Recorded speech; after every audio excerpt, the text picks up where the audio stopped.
Dios te bendiga, Dios te guarde, amado. Estamos nuevamente contentos y reunidos acá en tu canal Amazing Grace para seguir estudiando la lección para este cuarto trimestre del año 2025 que tiene por título Dios pelea por ustedes. Hoy vamos a estudiar la lección para el día lunes 27 de octubre que tiene por título El Juez Supremo. Aquí estamos, estoy contento especialmente porque está mi esposa nuevamente acompañándome, y así se va a mantener. Ahora somos un equipo, mejor son dos que uno, porque si uno cae, el otro lo levanta. Y cordón de tres cuerdas, ¿qué sucede? No se rompe fácilmente. Entonces, ayude doña, de verdad que me da mucha felicidad y gozo porque está involucrada ahora en el proyecto, estamos como pareja, no estoy solo. Entonces, esposita, venga la oración. Ok, vamos a orar. Señor Dios, Padre nuestro que estás en los cielos, alabado y glorificado sea tu santo y precioso nombre en esta hora. Queremos que usted, Señor, dirija esta lección. Amén. Perdone nuestros pecados, nos limpie de toda maldad, Señor, y podamos disfrutar de su presencia y su dirección. Queremos aprender de usted. Amén. Quédate con nosotros, te lo pedimos en el nombre de Jesús. Amén. Amén. Gloria a Dios. Bueno, hermanos, el juez supremo. Vamos a leer en la Biblia, hay 6 versículos que están recomendando leer, ¿verdad? 6 versículos, vamos a leer 4 de ellos para ver si logramos disminuir un poquito el tiempo, pero se concentra la lección en esos 4 versículos. Entonces vamos primeramente a leer el libro del Génesis, capítulo 18, versículo 25. Y dice así. Génesis 18, 25. Lejos de ti el hacerlo así, que hagas morir al justo con el impío y que el justo sea tratado como el impío. Nunca tal hagas. El juez de toda la tierra no ha de hacer lo que es justo. Muy gloria a Dios. Poderoso ese versículo. Ahora vamos a leer el Salmo capítulo 7, versículo 11. Salmo capítulo 7, versículo 11. Dios es juez justo y Dios está airado contra el impío todos los días. Este versículo es clave para lo que vamos a estudiar el día de hoy, ¿okay? Es interesante porque aquí lo dice claramente. Dios se aira contra el pecado, ¿okay? Está en lucha con el pecado permanentemente. Entonces ahora vamos a leer el capítulo, el Salmo 96, versículo 10. Decid entre las naciones, Jehová reina. También afirmó el mundo, no será conmovido, juzgará a los pueblos con justicia. Gloria a Dios, gloria a Dios. Y finalmente vamos a leer 2 de Timoteo, capítulo 4, los versículos 1 y versículo 8. 4. 1 y 8. Te suplico encarecidamente delante de Dios y del Señor Jesucristo, que juzgará a los vivos y a los muertos en su manifestación y en su reino. Y el versículo 8 dice, por lo demás, me está reservada la corona de justicia, la cual me dará el Señor juez justo en aquel día, y no solo a mí, sino también a todos los que aman su venida. Ok, ¿cuál es el factor común de todos estos versículos? Que Dios es el único digno de ser juez. Ok, exactamente, que Dios es el juez supremo.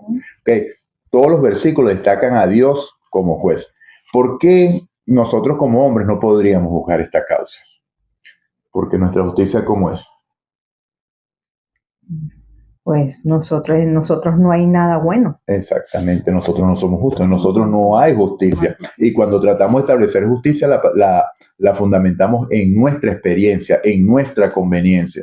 Pero en cambio Dios tiene el derecho a juzgar por múltiples razones. Pero la primera y principal es porque es nuestro creador.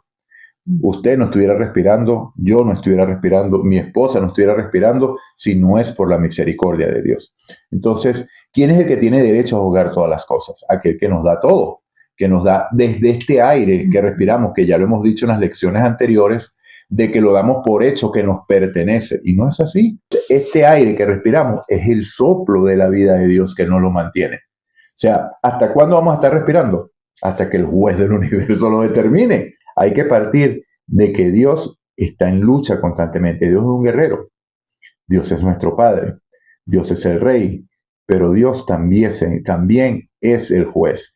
Y Dios no está peleando con los cananeos ni con los amorreos, sino contra el pecado. ¿Por qué? Porque Dios sabe que el pecado va a terminar destruyéndote, destruyéndome, si nos mantenemos activos en él. La santidad del carácter de Dios significa que no tolera el pecado. Dios no tolera el pecado. ¿Ok? Odia el pecado, detesta el pecado porque el pecado causa muerte. Y en la mente de Dios, cuando concibió a sus criaturas, a todas sus criaturas, no concibió el momento de que tendrían que ser destruidas. O sea, Él no lo hizo con ese fin. Lo hizo de que gozaran de su presencia por la eternidad, pero el pecado vino como intruso. ¿Cómo vino? No lo sabemos. Ese es el misterio de la iniquidad. Nadie puede intentar explicarlo porque explicarlo implicaría a validarlo y defenderlo. ¿Ok? Entonces, bueno, vayamos. Dios es paciente y sabe que el pecado debe cosechar su consecuencia final, que es la muerte. Cuando hablamos de la muerte, no es la muerte física, sino la muerte eterna, la segunda muerte. El Señor declaró la guerra al pecado sin importar dónde éste se encontrara, ya fuera en Israel o en los cananeos. El hecho de participar en guerras santas no santificaba a Israel ni a otras naciones. No hay tal cosa como una guerra santa, porque una guerra puede declararse santa solamente en el contexto de que Dios es el juez. Porque les recuerdo que cuando estudiamos la primera lección, que tuvimos la introducción, el versículo base que usamos, y puede ir a la primera lección acá de cuando empezamos con el libro de Josué, fue precisamente Génesis capítulo 15, versículo 16. Todo esto viene porque la maldad del amorreo había llegado a su colmo. Entonces Dios como juez le había dado oportunidad, le había dado gracia, había inspirado el arrepentimiento a través del Espíritu Santo para que se dieran cuenta de las cosas que estaban cometiendo, que no estaban conforme a la voluntad de Dios y causaban mucho sufrimiento tanto a ellos como a su entorno, pero nada que hiciera Dios los hizo cambiar de opinión. Entonces se mantuvieron en la maldad. ¿Y qué sucede con los niños? Porque nos parece una aberración a nosotros hoy decir que un niño de pecho es culpable de maldad. Acabo de decir que cuando nacemos no nacemos en condenación. Pero indudablemente, ¿qué va a aprender el niño? Lo que el padre le muestra. Va a seguir el ejemplo del padre. Entonces, bueno, un testimonio que me dijo una hermana la semana pasada, que me pareció bastante interesante. Estábamos hablando de este tema y ella dice que ahorita en la reciente tregua entre Hamas e Israel hubo una muchacha que liberaron, que fue secuestrada hace 2 años cuando Hamas atacó el lugar, que se llevó a la gente secuestrada. Ella logró huir con una amiga en su vehículo. Iba avanzando y por allá fueron alcanzadas por una ráfaga ametralladora y tuvieron que detener el vehículo. Entonces cuando detuvieron el vehículo vino una persona, un hombre de Hamas, y sin mediar palabras, con un cuchillo largo, con un machete, le cortó el brazo, o una cortada súper profunda.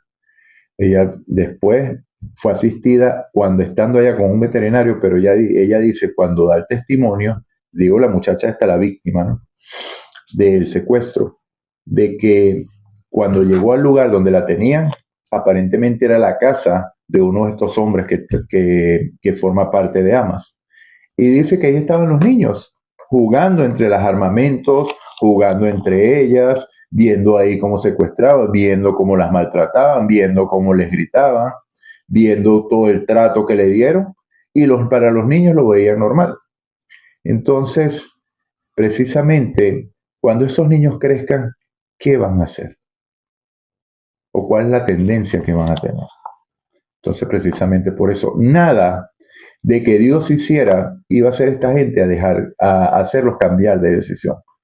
Cuando estos niños crecieran, iban a transformarse en los pecados de los cananeos. Recordemos que ayer los estudiamos, las iniquidades, ¿cierto? Los excesos sexuales, idolatría, hechicería, y aún, que creo que no lo nombramos ayer, fue el hecho de que sacrificaban, pasaban sus hijos por fuego a Moloc, al demonio Moloc, porque después Pablo aclara que adoran a los demonios, los que idolatran, son demonios que están allí. Entonces le ofrecían a sus niños y bueno, las guerras de Israel, mis hermanos, no estaban destinados a alcanzar la gloria nacional, ¿okay?, sino a establecer la justicia y la paz de Dios en la tierra. Cuando Dios establece sus juicios, no es para vengarse, no es para imponer su voluntad, es para imponer o para otorgar paz y justicia. Okay, ¿qué vas a complementar? Bueno, escuchando lo que tú estabas comentando acerca del día de la lección de hoy, me puse a comparar estos dos términos. Okay. Dios es juez y es justo, ¿sí? Amén. ¿Y Satanás es qué? El acusador. Okay. ¿Sí? Él acusa porque él es imperfecto. Okay. ¿Sí?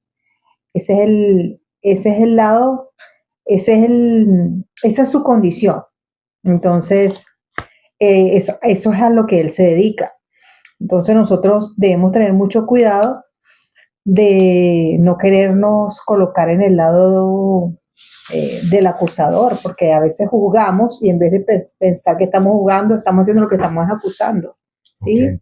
Entonces debemos tener en cuenta que el único que imparte justicia es Dios. ¿Y por qué lo hace? Porque Él es perfecto, Él Amén. tiene esa potestad, porque desde la perfección Él puede juzgar. Claro que sí. El estándar moral de Él, lo estudiamos ayer, que Él puede juzgar porque el estándar moral, Él lo puede determinar porque no tiene caída.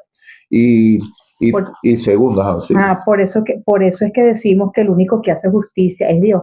Cuando existen casos así, problemas, por ejemplo, un caso de una violación que no se consigue a la persona, que al culpable, por lo general tú escuchas a las personas que están afectadas en estos casos y dices, bueno, yo espero la justicia divina, que esa no falla. Okay, ¿sí? O sea, la gente tiene confianza de que no confían en la justicia terrenal, pero sí saben que hay una justicia divina que sí va a impartir su justicia. Gloria a Dios, ¿sí? Totalmente. Entonces, de acuerdo. porque Dios, a pesar de todo, sea la creencia que sea, las personas, Dios pone en sus corazones, no te preocupes, que el que hace la justicia soy yo. Bueno, aquí voy a acotar algo, ¿no? O sea, el ateísmo es un fenómeno nuevo que tiene pocos siglos de existir. Antes, la gente sabía que había un Dios que controlaba todo. ¿Dónde se establece el ateísmo como creencia? Desde la Revolución Francesa, que quitan a Dios precisamente por todas las cosas hechas por la iglesia o por el papado, mejor dicho, porque no es la iglesia, sino los líderes los que controlaban eso, y dijeron ya no más. Entonces, como esta es una justicia corrupta, vamos a establecer que la justicia la tenga la razón. Vamos a imponer la razón como el juez, como el que nos guíe, como el que determine. Y desde ahí nace el ateísmo. Por eso es que las personas que dicen no creer en nada tienen que tener más fe. O sea, porque sí creen que hay algo, pero no saben qué. Entonces, mis amados, fíjense cómo termina la lección, que es interesante. En definitiva, hacer la guerra y juzgar o impartir justicia son una misma cosa si Dios es el sujeto de la acción. Hacer la guerra o juzgar o impartir justicia son la misma cosa si y solo si Dios es el sujeto de la acción. Y eso es lo que está sucediendo aquí. Aquí muy acertadamente el autor de la lección coloca a Dios como el juez supremo para que podamos entender por qué se llevaron a cabo estas guerras. ¿Okay? La guerra puede llamarse santa solamente si Dios es el sujeto que está, no delante de la guerra, porque vemos que en el Medio Oriente, sobre todo de guerras santas y lo que es matazón de gente, que hay matanzas y todo eso. Y entonces no son guerras santas realmente, Genocidios. genocidios, son guerras inspiradas por la gloria propia para imponer mi voluntad al otro, para oprimir. Entonces ahí, al momento que Dios intervenga, viene para establecer la justicia y lograr la paz. ¿Para qué? Para que esa opresión llegue a su fin, pero ese proceso viene con las consecuencias para las personas que ejecutan las acciones Para ensalzarse malas. ellos. Exacto. Ajá, O sea, para vanagloriarse bueno, ellos. y valga, ahora que dijiste que estaba pensando, cuando dijiste lo de que nadie puede constituirse juez, esto es algo que comúnmente hacemos, que comúnmente hacemos. Y nosotros somos ligeros para decir que cuando se confiesan los pecados a otro hombre, esa persona comete blasfemia, porque hay un solo, y cuando la persona dice que puede perdonar pecado y absolver pecados, que rezando 50 Padre Nuestros, 80 Ave Marías, huyéndose de rodillas desde aquí hasta el Vaticano, nos parece una aberración. ¿Okay? Nos parece una aberración, nos parece una blasfemia, porque la Biblia lo dice así. Porque cuando leemos Mateo, leemos los evangelios, dicen que cuando Jesús sanó al paralítico que metieron los amigos por el techo, los escribas que estaban allí pensaron, pero este blasfema, porque ¿quién perdona pecados si no solo Dios? Y tiene razón. Pero ahora, ¿quién es el juez? Dios. Y cuando nosotros juzgamos al hermano, juzgamos al familiar, juzgamos a la persona que se equivocó, ¿qué estamos haciendo? Estamos cometiendo blasfemia, porque estamos ocupando el lugar que solo es de Dios. Por eso que es tan importante no cometer estos pequeños errores. Por nada podemos tomar el lugar de Dios, porque eso fue lo que quiso hacer Satanás. Yo digo que nos convertimos en acusadores. Sí, eso fue lo que quiso hacer Satanás. Entonces ya nuestro Padre no sería Dios, porque en esto conoceréis que sois sus discípulos, dijo el Señor Jesús, creo que es Mateo 5:36, si tenéis amor los unos por los otros. Entonces, bueno, mis amados, complementa. Bueno, yo me hice esta otra pregunta. Okay. Si Dios no fuera juez y no hiciera justicia, ¿cómo sería el mundo? Uy, una anarquía, pero terrible. Si aún así, con un juez justo, hay anarquía, imagínate que Dios hiciera la vista gorda de lo que pasara. Ajá. O sea, prevalecería la maldad.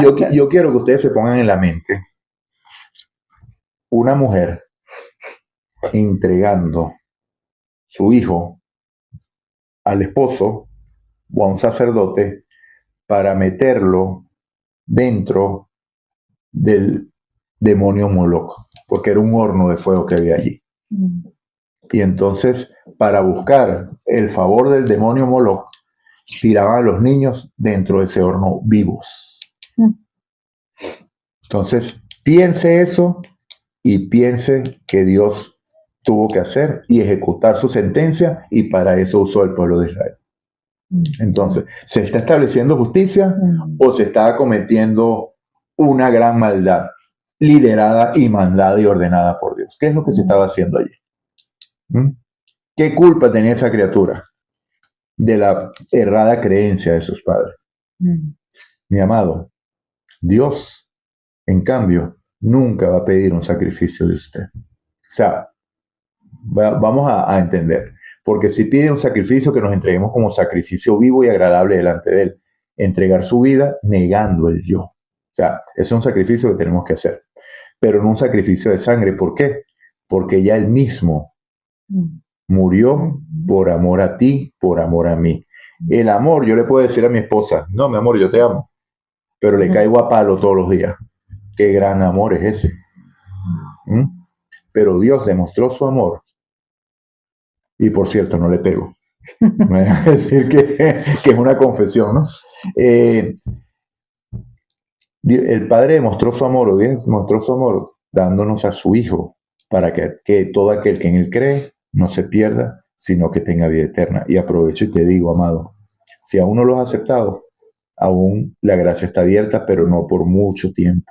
O sea que es tiempo de tomar decisiones de vida, de eternidad. Puedes vivir aquí 120 años tal vez, si tienes mucha suerte, pero ¿en qué se compara eso con la eternidad? No tiene comparación. Entonces, bueno, mis amados, ¿alguna otra cosa para para complementar. No, pues, ¿qué podríamos concluir? O sea, ¿qué podría yo concluir de esta lección? Que le doy gracias a Dios por ser ese juez justo. Amén, Le doy gloria a gracias a Dios, Dios qué bonito. porque Él hace su justicia y es perfecta. O sea, Él no va a juzgar a nadie de manera injusta, obviamente, porque Él es justo. Amén. Y recuerdo una frase que me dijo un familiar creyente católico, que yo le dije que porque no leía, le estaba citando algo del Antiguo Testamento, y entonces me dice, no, a mí no me gusta leer el Antiguo Testamento porque eso son puras matanzas, eso es pura sangre, y eso no, el Nuevo Testamento es mejor porque habla de Jesús y todo, y entonces lo que lamentablemente por desconocimiento las personas creen que el Dios del Antiguo Testamento es diferente a este, y que Dios se va moldando a la cultura y se va moldando a las cosas. No, no es así.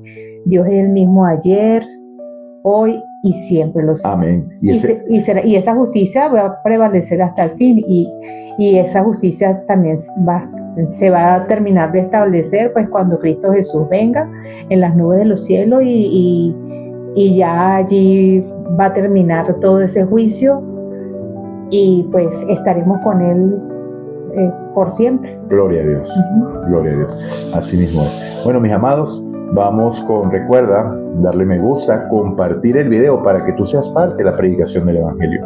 No pierdas la oportunidad de que el Señor nos dijo, por tanto, ir y hacer discípulos a todas las naciones, bautizándolos en el nombre del Padre, el Hijo y el Espíritu Santo. Comparte el Evangelio. ¿Estás recibiendo este video de gracia? Dalo de gracia.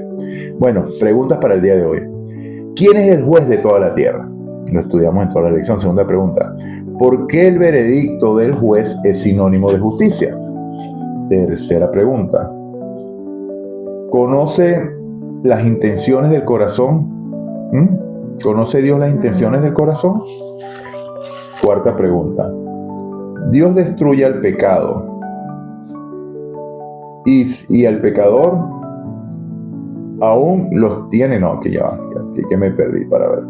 Dios destruye al pecado si el pecador aún los tiene encima. La cosa, que me disculpan allí. Fíjense, aquí que voy a aclarar esta afirmación porque no es una pregunta como tal. Dios, cuando llegó allá a Canaán, no vino a destruir a las personas, vino a destruir el pecado que estaba allí. Pero si el pecado está en la persona y no lo ha confesado a Cristo, entonces la persona muere con su pecado. Es lo mismo que va a suceder ahorita al fin del tiempo. O sea, Dios no viene a destruirlo a usted, ni a destruir a nadie, sino viene a destruir el pecado, porque el que causa la tristeza y la destrucción es el pecado. Ok. Quinta pregunta. ¿De qué muerte es la paga del pecado? Sexta pregunta. ¿Es una guerra santa, la que ejecutó Israel? Ok. Séptima pregunta. ¿Existen guerras santas hoy? Octava pregunta y última. ¿Las victorias eran de Israel? Entonces, bueno, mi amado, Dios te bendiga, Dios te guarde, y recuerda, si escuchas hoy su voz, no endurezca tu corazón como en la provocación. Amén, gloria a Dios. Ahí va, poco a poco. Eso está en Hebreos 4:7. Vamos a orar. Orar. Señor Dios, Padre nuestro, te damos las gracias, Señor, porque eres ese juez justo. Amén. Solamente tú, Señor, puedes hacer ese juicio. Amén. Y creemos, Señor, que también eres misericordioso y bueno. Amén. Y que a cada quien, Señor, te le presentas de alguna u otra forma para que pueda entender ese amor que tú tienes por él. Amén. Gracias, Señor, por el sacrificio que hizo tu Hijo amado Cristo Jesús en la cruz del Calvario para que nosotros tuviéramos la oportunidad de vivir contigo para siempre. Amén. Perdona todos nuestros pecados. Perdónanos, Señor, porque cada pecado, Señor, provocó esa muerte de lo que tú más amabas, de lo único que tenías, que era tu primogénito. Ayúdanos, Señor, a permanecer en la fe Amén. en estos tiempos del fin y a no irnos ni a la derecha ni a la izquierda. Sé tú, Señor, delante de nosotros, pelea esta batalla. Amén. Gracias, Señor, por todas tus bendiciones. Y quédate con nosotros. En el nombre de Jesús. Amén. Amén. Dios te bendiga, Dios te guarde y recuerda, Maranata, Cristo viene muy pronto.